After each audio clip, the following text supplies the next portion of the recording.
Please welcome Wonder Woman.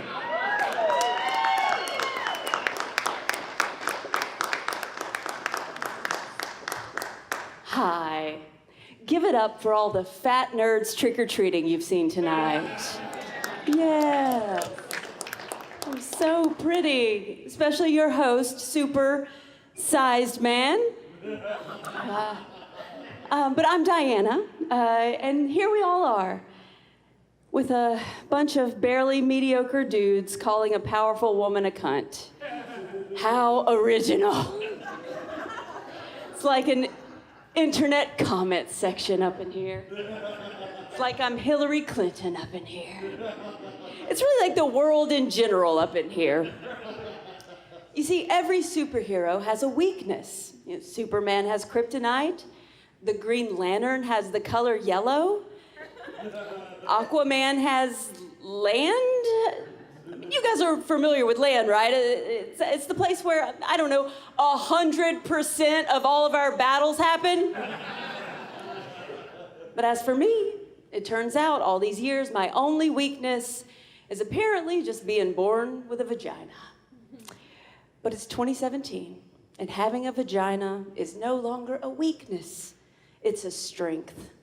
And tonight, I'm gonna show each and every one of you, individually, personally, one at a time, one by one, very close up specifically, just how strong my vagina is. You know, for decades, I have been relegated to the background. Last year, in Batman vs. Superman, I appeared on the big screen for the first time in 75 years. And the movie was still called Batman vs. Superman. I was billed 5th behind Jesse Eisenberg and a rock monster. But I'm no stranger to sexism. Hell, even on my own invisible plane, I'm still just a flight attendant. You know, and they say you shouldn't meet your heroes in person, and looking around this stage, that has never been more true. Mostly just because they're a lot fatter than they look in the movies. Like, I'm the most believable looking character up here, and I know for a fact you can see my Spanx through my tights. I know the shit, look, I'm the one that put them on. I know that. I'm aware of that. But like, actually, I'm just like every single woman in here. Sure, I can pick up a CTA bus and throw it in the goddamn Lake Michigan, but I still have this. What the fuck is this? No, seriously, but what is that? No, are you getting that, sir? What is that? But what's it doing? But what is that? It doesn't matter how much I work out. What is that? Why is that like that? You know, people think I'm out of touch because I was raised on an island with only women, and I went to an all-women's college. So yeah, I guess I did miss out on a lot of date rape. You know, in my world, I'm an Amazonian warrior princess. I am endowed with the powers of 7 different Olympian gods. But apparently in your world, I'm just a crazy cat lady. And that's saying something because sometimes we hang out with an actual cat woman. You know, men's egos are too fragile. I never even get a second date. I go out with a guy, we have sex, I take his beaten and broken body to the intensive care unit, and he never calls me again. And he's like, I don't want to go out with you again because you ripped my dick off, wah. And I'm like, why are you so intimidated by my success? Yeah, I ripped your dick off because it's the only way I can come. Selfish. You know, it's like some men are so easily emasculated, right? And he'll be like, it creeps me out when you float outside my window and watch me sleep. And I'm like, then return my fucking text, Daryl. You know, but like, ladies, don't be afraid of what a guy will think about you. Like, if you want to ask a man a question, just do it. Like, you don't have to Facebook or Instagram stalk him. You know, just do what I do. Like, you know, get really drunk and then walk right up to him, you know, and like, preferably in a public place, and then just be like, are you fucking her? Are you fucking that fucking bitch?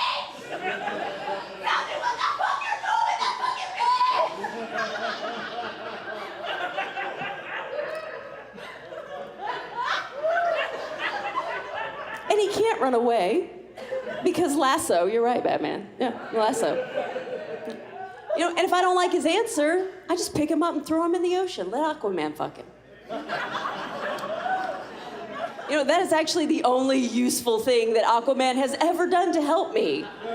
It's ironic that Aquaman lives in the water because he is one thirsty bitch. I have never seen someone so excited to get my sloppy seconds.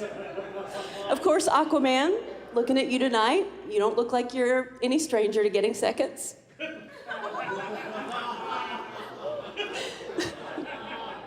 And by the way, as you guys see, we cast a black Batman tonight, but what you don't know is that we originally cast a black Aquaman tonight. But then after he drowned, you know, after...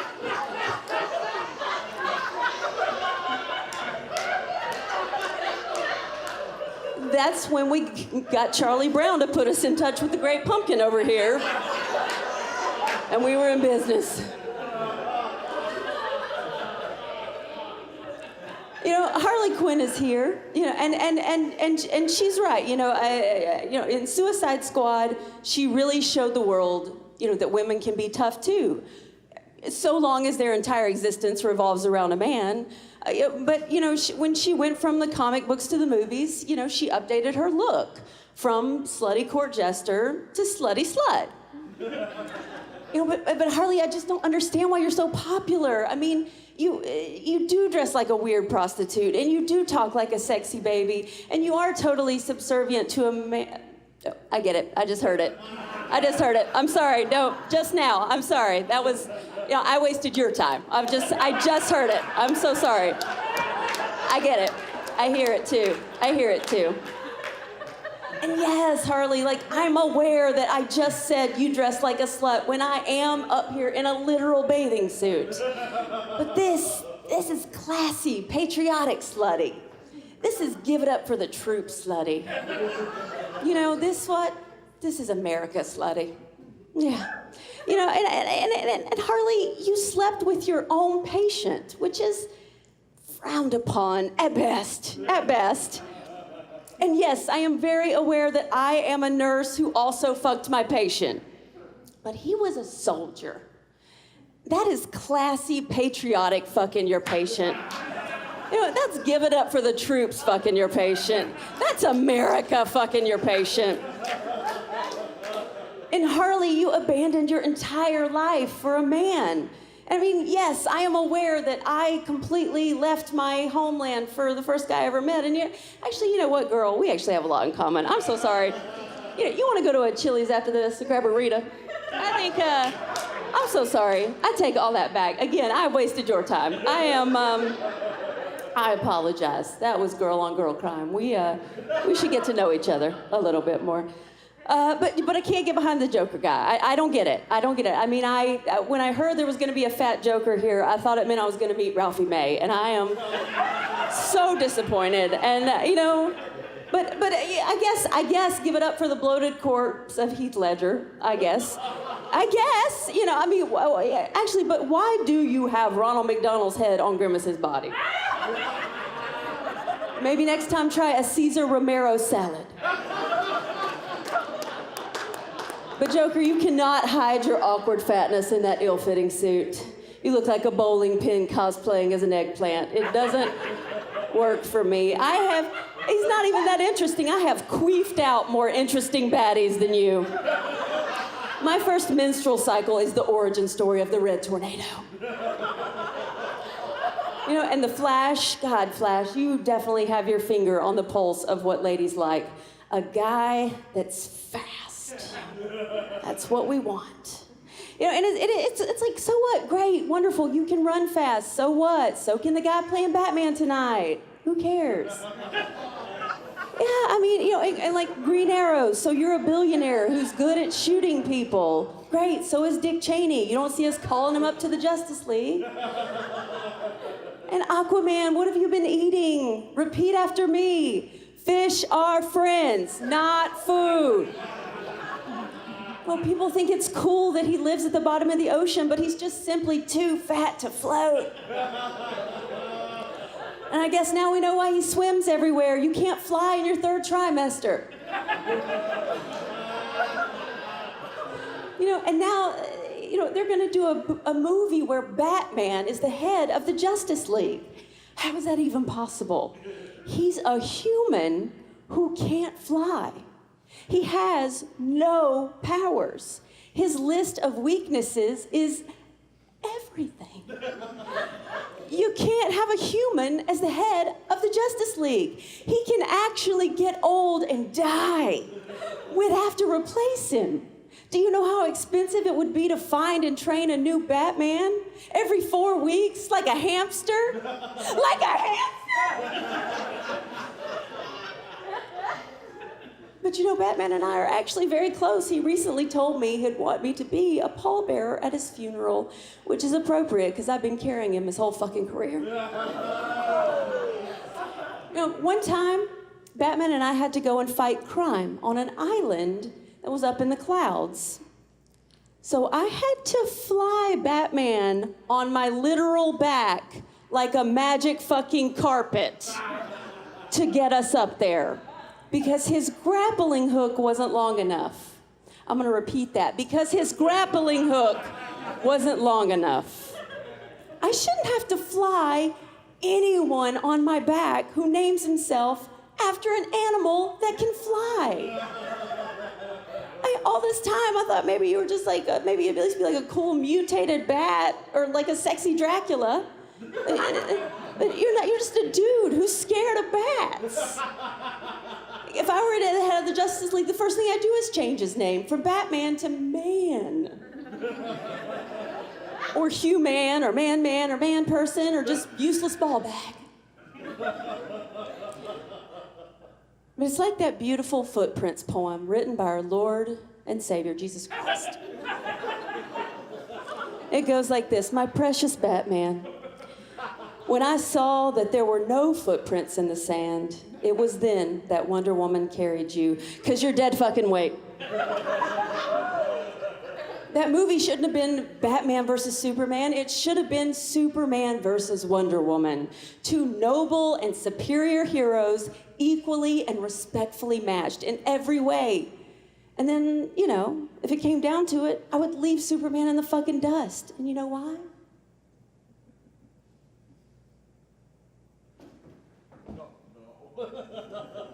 All right, here's the thing. That wasn't even kryptonite. That's just some cardboard I painted green. But did you see him flinch like a little bitch? Did you see that? Okay, so let me land this invisible plane.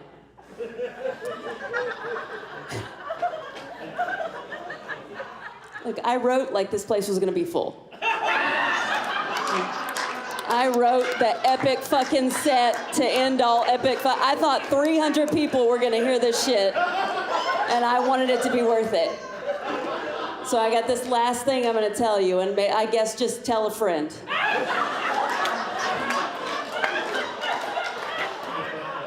All right. All these dudes up here can talk all the shit they want, but this is my time. This is our time. And I'm talking directly to the women here, fellas, so you can go take a powder if you want to. It'll just be the 6 of us. It has taken us the better part of 8 decades, but we are here. I know it's a scary time right now, and I know we're all watching The Handmaid's Tale like it's a goddamn documentary. And we're hiding our money under our mattresses and shit. But this moment right now, where my movie just made $100 million at the box office in 2 days, and that goddamn Pirates movie starring a wife beater is eating my ass. This is a message. We won't go quietly. You see, I understand that I am not the perfect feminist icon. I am standing here in star-spangled panties, for God's sake. But I'm the first one. There are hundreds of white dude superheroes. Could you imagine if they had to pick one white dude to represent all the white dudes, and that was the only one they got? There are so many white dude superheroes that a blind white dude has a movie and a TV show. Hell, they've had like 17 movies about a mind-reading white dude in a wheelchair. But I'm the first one to make it this far. And by the way, if there's anything about all of this that's really uniting us all, is that we've all collectively agreed that that piece of shit Jennifer Garner Electra movie never happened. And that I am the first one. I'm the first one. And there's no shortage of superheroes to go around. You will all get yours one day. I'm sure of it. I'm sure within 10 years we'll have a multiracial, genderqueer, disabled superhero who fights crime with their acute mental illness. And I'll be the first fucker in line to watch that movie, by the way. But until then, just give yourself a minute and feel proud and celebrate that a fucking girl made it. I think we can take a W on this one, ladies.